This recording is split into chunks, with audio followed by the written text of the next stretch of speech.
नवरात्रि चल रही है। मान लो कर्जा बहुत ज्यादा मात्रा में हो गया हो,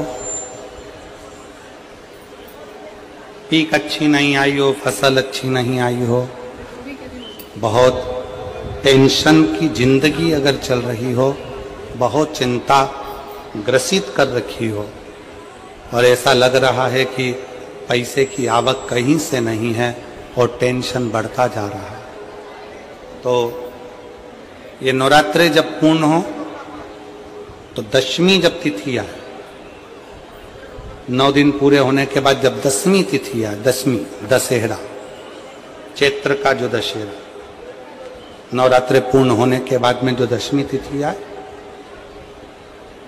समी के पत्ते 5 दुर्वा, 5 बेलपत्र, भगवान शंकर के मंदिर में 1 शमी का पत्ता, 1 दुर्वा, 1 बेलपत्र, भगवान शंकर से अपनी कामना करके, अपना गोत्र बोलकर शंकर भगवान के शिवलिंग पर समर्पित कर। फिर दूसरा पत्ता, दूसरा शमी पत्ता, दूसरी दुर्वा, फिर शिव जी पे समर्पित कर। 5 पत्ते शमी के, 5 दुर्वा, 5 बेलपत्र, जो विजयदशमी चैत्र महीने की रहेगी, चैत्र महीने की जो दसवीं तिथि रहे नवरात्रि के बाद की, समर्पित कर कर 1 लोटा जल 3 बार शंकर जी को उसी जल से 3 बार समर्पित करें। अपनी कामना कर कर चढ़े हुए जल का भाग थोड़ा सा लेकर आए, घर के दरवाजे पर, व्यापार के स्थान पर उसका सिंचन करें और हृदय से बाबा से प्रार्थना करें, बाबा तेरे भरोसे हैं, बहुत चिंता है, बहुत टेंशन है, कर्जा बहुत है, दुख बहुत है, व्यापार चल नहीं रहा, तुझे संभाल। हमारा विश्वास करता है 3 महीने के अंदर जहां भी कथा होगी वहां आपका खुद का पत्र आकर आप लिखकर भेजोगे कि मेरे बाबा ने मेरा हाथ पकड़ लिया, मेरे शिव ने साथ दिया।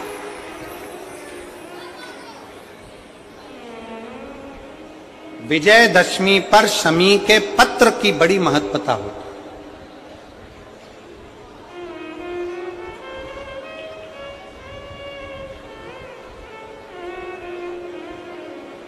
और नवरात्रि के बाद में जो विजयदशमी आती है, उस दशमी की बड़ी महत्वता होती है। धन की कामना के लिए, कार्य सिद्धता के लिए, भगवान शिव की अविरल भक्ति को प्राप्त करने के लिए शमी पत्र मूल होता है। मूल।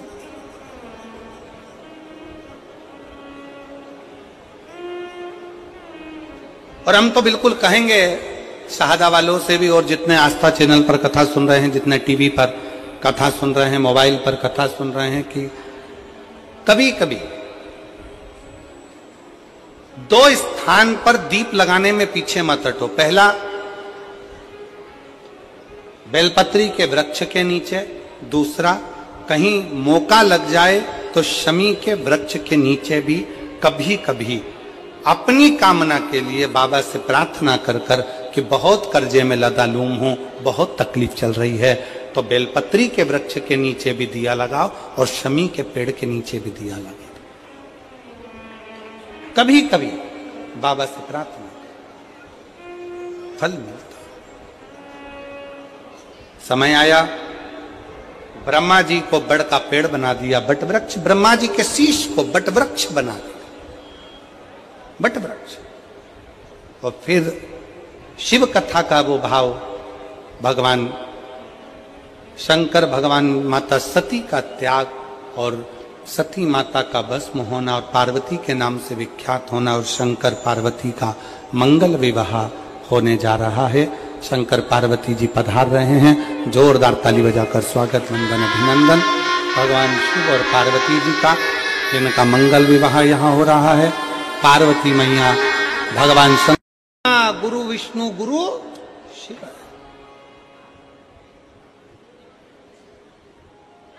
अब कहने वाले ने तो लिख दिया, इसको समझने वाला कैसे समझेगा?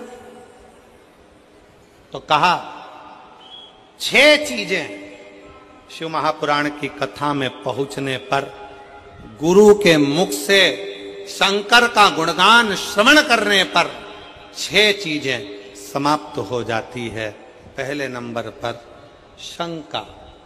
जब गुरु कथा के माध्यम से हमारे भीतर की शंका को समाप्त करे तो समझ लो गुरु शंकर हो गया, गुरु शंकर। फिर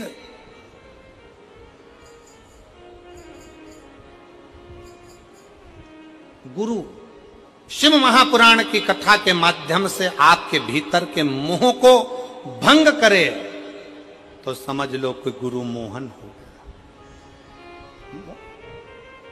मोहन मिल गया। शंका गई शंकर मिला, मोह गया मोहन मिला। फिर कहा गुरु अपनी वाणी से शिव महापुराण के माध्यम से हमारे भीतर के विश्व को, हमारे भीतर के उस कटुता को, हमारे भीतर के विश्व को, क्रोध को समाप्त कर दे तो समझ लो कि विष्णु मिल गया, विष्णु।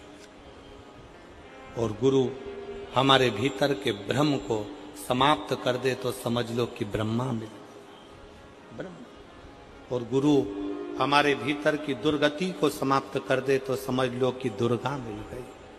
और गुरु हमारे भीतर के गुरूर को, हमारे भीतर के गुरूर को, हमारे भीतर के अभिमान को समाप्त कर दे तो समझ लो कि कोई गुरु मिल गया। इसलिए शिव महापुराण की कथा में इन 6 चीजों को वर्णन करते हुए कहा, शिव महापुराण की कथा में बैठने पर आपके भीतर की शंका, आपके भीतर का मोह, आपके भीतर का विष, आपके भीतर का भ्रम, आपके भीतर की दुर्गति, आपके भीतर का गुरूर, अहंकार समाप्त हो रहा है तो समझ लेना कि आपके भीतर शिव का निवास होते चले जा रहा है और शंकर आपके हृदय में विराजमान होते चले जा रहे हैं। शिव बैठना।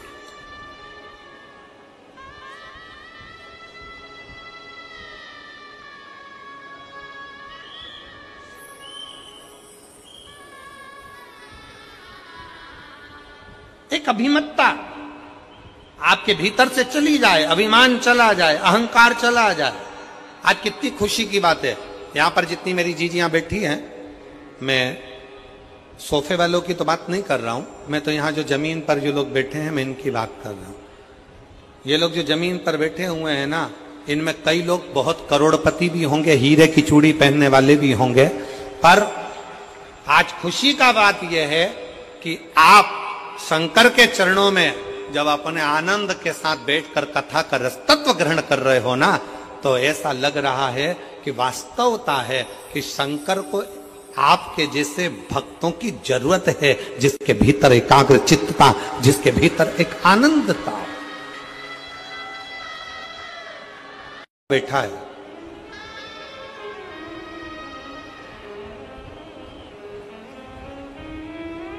मनीष ईश्वर मालिश टेम्भा 14 साल का बच्चा, कहीं बैठा हो तो बेटा खड़े हो सकते हो। मनीष ईश्वर मालिश टेम्भा सारंग खेड़ा का है, 14 साल का बच्चा, 14 साल, जिसको 2022 में कैंसर हो गया था और डॉक्टर ने उस 14 साल के बच्चे को घर भेज दिया था कि ये 5 महीने से ज्यादा नहीं रह सकता। 14 वर्ष।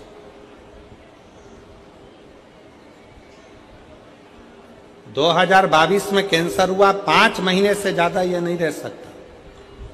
बच्चे का फोटो देखिए, अगर बच्चा यहां बैठा हो, मनीष ईश्वर मालिश टेम्भा, उम्र 14 साल, सारंग खेड़ा का निवासी है। बच्चे का फोटो आप लोग एलईडी पर देखिएगा, इस बच्चे के फोटो को देखिएगा, क्लोज कर कर थोड़ा सा दिखाइए। 14 साल का, और 2022 में इसको कैंसर की बीमारी हुई। 2022 5 महीने डॉक्टर ने कहा कि यह 5 महीने से ज्यादा नहीं रह पाएगा, इसको घर ले जाओ। सारा इलाज करवाया गया, सारा इलाज।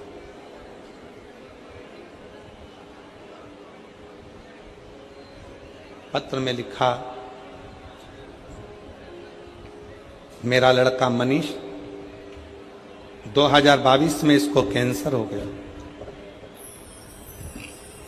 कैंसर हॉस्पिटल में इसका इलाज करवाया, प्रतिदिन बीमारी बढ़ती चली गई। डॉक्टरों के हिसाब से इसको घर भेज दिया गया। बेटे को घर वापस लेकर आ गए, क्योंकि अब जब शरीर में कुछ बचा ही नहीं है और 5 महीना है और बीमारी बढ़ती चली जा रही है, तो हम उसको घर लेकर आ गए।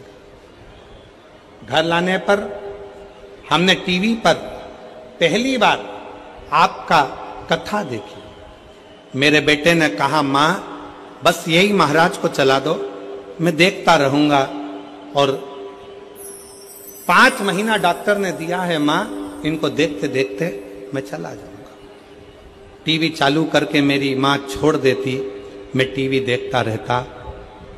एक दिन मेरे बेटे ने मुझसे कहा, मां गुरुजी कहते हैं ना कि हिम्मत नहीं हारना, मुझे मंदिर तक जाना है। शरीर में इतना कष्ट था, लोटा हाथ में जल का भरकर बेटा मनीष मंदिर तक गया। शिवजी को जल चढ़ाकर बोला, सीहोर वाला बाबा कहता है कि मैं आपका बेटा हूं, और आपका बेटा हूं ना शंकर जी, तो क्या मैं इतनी जल्दी मर जाऊंगा, मेरे प्राण छूट जाएंगे?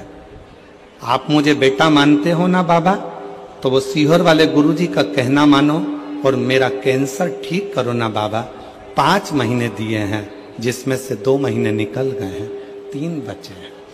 आज गुरुजी मैं छाती ठोक कर कहती हूं, आज मेरे बाबा ने 2022 में लास्ट तारीख दी थी और आज 2025 में मेरा बेटा पूर्ण तरह से स्वस्थ हो। हैरान है, सब टीचर भी सिर्फ 1 लोटा जल में इतनी शक्ति कैसे है, ये टीचर भी विचार करते हैं। और 2022 की बीमारी के बाद भी 2025 में आज मेरा बेटा पूर्ण तरह से स्वस्थ है। अब रोज स्कूल जाता है और शिव के मंदिर जाकर सफाई कर 1 लोटा जल चढ़ाता है, 1 लोटा। मनीष अगर कहीं बैठे हो तो एक बेलपत्र लेने के लिए आ सकते हैं। मनीष ईश्वर मालिश टेम्भा सारंग खेड़ा के हैं, सारंग खेड़ा। एक विश्वास क्या है, आपको लगता होगा कि आप शिव पुराण की कथा सुनने जा रहे हैं। ए मेरी जीजियों, ए मेरी बेटियों, मेरी माताओं, मेरे जीजाओं, मेरे भाई, आपको लगता है कि आप शिव पुराण की कथा सुनने जा रहे हो, पर हमारा विश्वास कहता है, हमारा भरोसा कहता है, आप शिव महापुराण की कथा सुनने के लिए नहीं जा रहे हो, आप अपने बाप से, अपने पिता से अपनी बात करने के लिए जा रहे हो, अपने पिता से।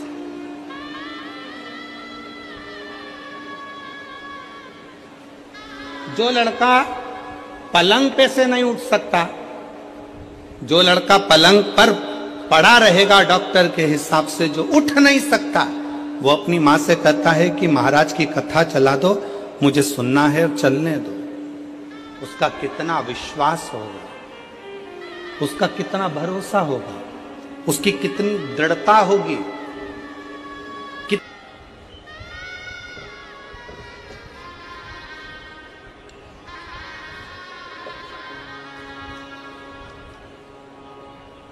दक्षता, दक्षता सोम संभोज सोम जी जाधव। पत्र में जरा पढ़ लो, हमको सुनाओ क्या लिखा है। दक्षता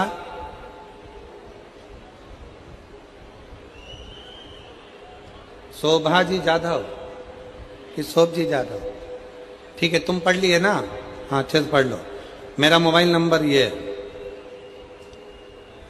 सावखेड़ा तहसील शाहदा का रहने वाला हूं। कहीं बैठे हो, दक्षता सोमभाजी जाधव। मोबाइल नंबर ये है, कहीं बैठे हों तो हाथ हिला सकते हैं, और अगर कहीं बैठे हों तो बेलपत्र लेने के लिए आ सकते हैं। मेरा मोबाइल नंबर ये है। सावखेड़ा शाहदा का रहने वाला हूं।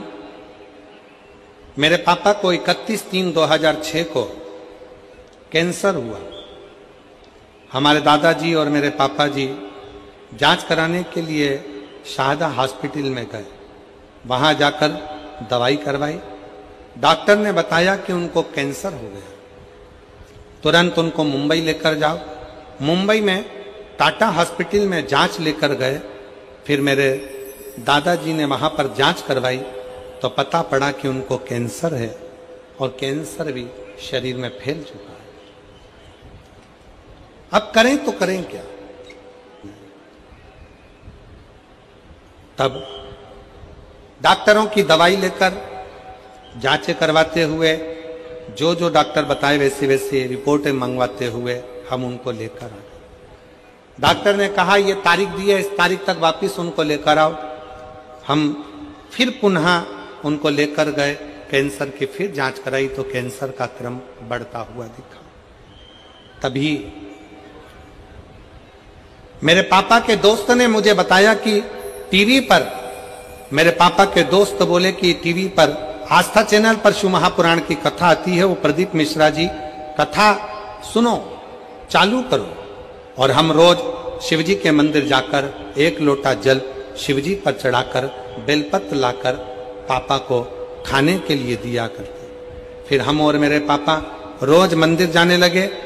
फिर कुंदकेश्वर महादेव का नाम लेकर बेलपत्र को खाना चालू किया। हम जो आस्था चैनल पर कथा सुनना चालू किए, हम जो आस्था चैनल पर शिव महापुराण की कथा आती थी उसे कथा को सुनते थे। कथा सुनते, जब मालेगांव में कथा हुई तो हम वहां पर एक दिन की कथा सुनने के लिए आए और फिर भोले बाबा से प्रार्थना करी, बाबा मेरे पापा को कैंसर है, ठीक कर दो ना बाबा। वहां की मिट्टी को लेकर पिताजी के शरीर पर लगाया और दूसरी बार जांच कराने के लिए पापा को हॉस्पिटल लेकर गए तो पापा की 2000 की सारी रिपोर्टें नॉर्मल आ गई और कैंसर मुक्त बताया, जिसकी रिपोर्ट मैंने पीछे लगाई है। रिपोर्ट भी साथ में लगाई गई है। यह शिव तत्व है। कहीं बैठे हों, दोनों रिपोर्टें उन्होंने लगाई। और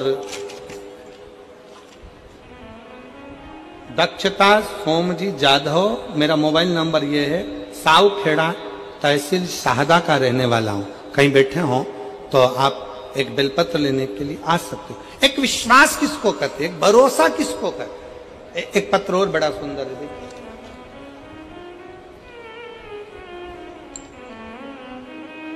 मेरा नाम रेखा रमाकांत पाटिल, तालुका शाहदा, जिला नंदुरबार, मुकाम पोस्ट धुरखेड़ा की रहने वाली हूं। कहीं बैठी हो तो हाथ हिला सकती हूं। मेरे पेट में 10 जून 2024 को अचानक तेजी से दर्द होने लगा और शाहदा के हॉस्पिटल गई तो डॉक्टरों ने कहा कि आपके गर्भाशय में गांठ है, आपको ऑपरेशन कराना पड़ेगा। मैंने फिर से नंदुरबार के हॉस्पिटल में दिखाया तो उन्होंने भी वही कहा था जो शाहदा के डॉक्टरों ने कहा था। मैंने उन डॉक्टरों से 15 दिन की मोहरत मांगी। मैंने उस 15 दिन में गुरुदेव हर रोज शिव कथा सुनती, एक लोटा जल चढ़ाती, सीहोर गई, वहां से रुद्राक्ष लाती और पानी पीना चालू किया। हर रोज बेल का पान शिवजी को चढ़ाकर खाना प्रारंभ करा। कुंदकेश्वर महादेव का नाम लेकर बेलपत्र खाती। खाते खाते 10 दिन निकल गए, 14 दिन निकल गए। फिर वापिस जांच कराने के लिए पहुंची, सोनोग्राफी कराने के लिए गई तो डॉक्टर के पास जाने पर पहले श्री शिवाय नमस्तुभ्यम का जाप कर कर, भोलेनाथ जी से प्रार्थना कर कर और फिर सोनोग्राफी कराई तो बाबा की कृपा से रिपोर्ट नॉर्मल आई और डॉक्टर ने सोनोग्राफी की रिपोर्ट में बताया कि गठान नहीं थी, गठान गल गई है। मैं बाबा को यहाँ धन्यवाद देने के लिए आई हूँ। कहीं बैठी हो, रेखा रमाकांत पाटिल, तालुका शाहदा, जिला नंदुरबार धुरखेड़ा की रहने वाली है। कहीं बैठी हो तो एक बेलपत्र लेने के लिए आ सकते।